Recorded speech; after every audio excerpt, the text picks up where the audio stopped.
Hello అండి. ఈరోజు video ఏమంటే ఒక ఫన్నీ ఇన్సిడెంట్ అయితే మీతో షేర్ చేసుకుందామని ఈ వీడియో తీశాను. మొన్న మేము డీమార్ట్కి వెళ్ళినప్పుడు మా పిల్లలు అన్నారు, అమ్మ నువ్వు ఎప్పుడు ఇంట్లో చేస్తావు కదా, చాలా బాగుంటుంది, ఇదేదో మసాలాతో ఉంటుందంట, ఇది ట్రై చేద్దామని అంటే సరే తీసుకున్నాండి. ఫ్రెంచ్ ఫ్రైస్ అండి, అదే పెరి పెరి ఫ్రెంచ్ ఫ్రైస్ అనమాట. సో దీని కాస్ట్ కూడా ఎక్కువ, 300 అంటండి. సో తీసుకున్నాము, ఇంటికి వచ్చాము, వేపేసుకున్నాము.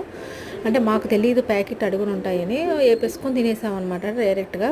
ఏంటిది ఇలా ఉన్నాయి, చప్పగా నేను ఇంట్లో చేసినట్టే ఉన్నాయి కదా, దీంట్లో ఇంకేముంది మసాలా అని చాలాసేపు ఆలోచించాము, కానీ మాకేం ఐడియా తట్టలేదు. సరే ఇంకా అయిపోయింది. ఒక ప్యాకెట్లో సగం ఇంకా లాస్ట్లో కొంచెం ఉంటుండగా ప్యాకెట్ మొత్తం దులిపితే లాస్ట్లో ఉన్నాయండి ఈ ప్యాకెట్లు. మేమేమో పిచ్చి పుల్లమ్మల్లాగా ముందు మామూలుగా వేపుకొని తినేసాము, లాస్ట్లో ఉన్నాయన్నమాట ఈ ప్యాకెట్. వేపుకొని దానిపైన ఇలాగా స్ప్రింకిల్ చేసుకొని తినాలని మాకు తెలియదు, ఎప్పుడైనా కొంటే కదండి తెలిసేది. సో ఈ విధంగా జరిగిందనమాట. చాలాసేపు నవ్వుకున్నాము. సో లాస్ట్లో దొరికినాయి అనమాట. మీకు ఈ వీడియో నచ్చితే లైక్ చేయండి, షేర్ చేయండి, సబ్స్క్రైబ్ చేసుకొని మర్చిపోద్దు. Bye friends.